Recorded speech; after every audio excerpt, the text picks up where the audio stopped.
My grandfather says that in the old days, most everybody had to work at farming the land. But not anymore. We Sumerians got so good at growing food, some people could quit farming and let others grow enough for everybody. Of course, you had to be neighbors for that to work. So people settled down close to each other in villages. And the villages grew into city-states. Each city-state has its own king, and each one is sacred to one of the gods. My city-state is called Nippur. It's on the banks of the Euphrates River, and it's the most holy city in all of Sumer. Nippur is sacred to the god Enlil, our greatest god. His temple, the ziggurat, is right in the middle of the city. Our ziggurat is named Eduranki, which means the house binding heaven and earth.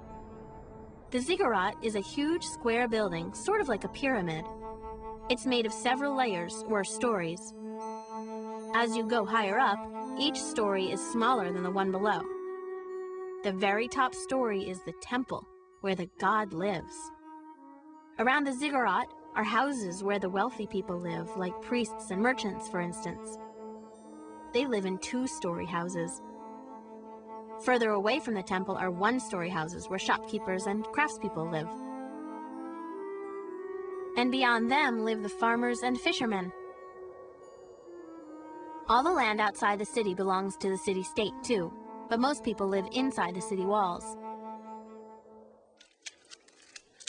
We are very good at making bricks out of mud. That's a good thing because there's a lot of mud here. We gather a bunch of mud, pat it into square molds, and bake the mud bricks in the sun until they're dry. We use them to make all of our buildings. Here's my house.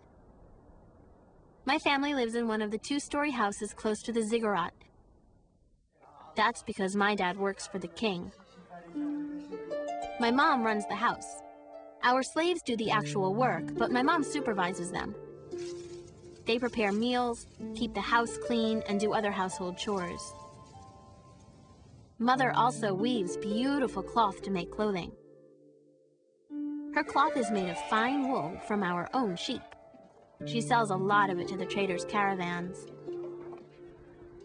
My younger sisters help my mom spin yarn and weave cloth. But I begged my dad to send me to tablet school. I'm learning to write so I can be a scribe. It's a really important job. There are a lot of other jobs in Sumer, like being a potter or a fisherman.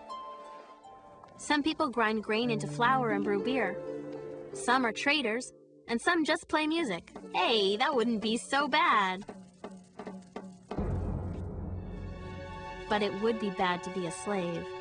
Some slaves were captured in war, and others became slaves because they owed money. They have to work for 3 years, often in the grain fields, and then they are set free. Besides the king and his family, the people with the highest positions are the priests. They care for the gods and make sure they're happy. That reminds me, I should write something about our religion. It plays a big part in our lives. We believe in 7 great gods of the earth, sky, sun, moon, salt water, fresh water, and wind. My city, Nippur, is protected by the god Enlil, the god of wind. We believe he lives in his temple on top of the ziggurat. We spend a lot of time praying to our gods. A lot of people even make a little statue of themselves praying and leave it in the temple. The statues keep on praying while the people go about their daily chores. Our priests hold ceremonies to honor the gods and offer them food twice each day. My older brother Shulgi is a priest in the ziggurat. Only priests are allowed inside. Shulgi reminds me of that every chance he gets. We believe the gods own the land and everything on it. So we give the gods everything we grow. Then the priests share it with all the people. They make sure everyone gets enough. Each city-state in Sumer has a king called an Ensi. We believe he was chosen by the gods to rule us, and that it was the gods who gave us our laws. Our king makes judgments when people have arguments. He's in charge of all our trade with other cities. He decides who gets to farm our fields. And he makes sure the gods' temples are in good repair and that all the right offerings are made. He's got a whole lot to do. So obviously, he needs other people to help him do it. My dad is one of them, and of course my brother helps because he's a priest.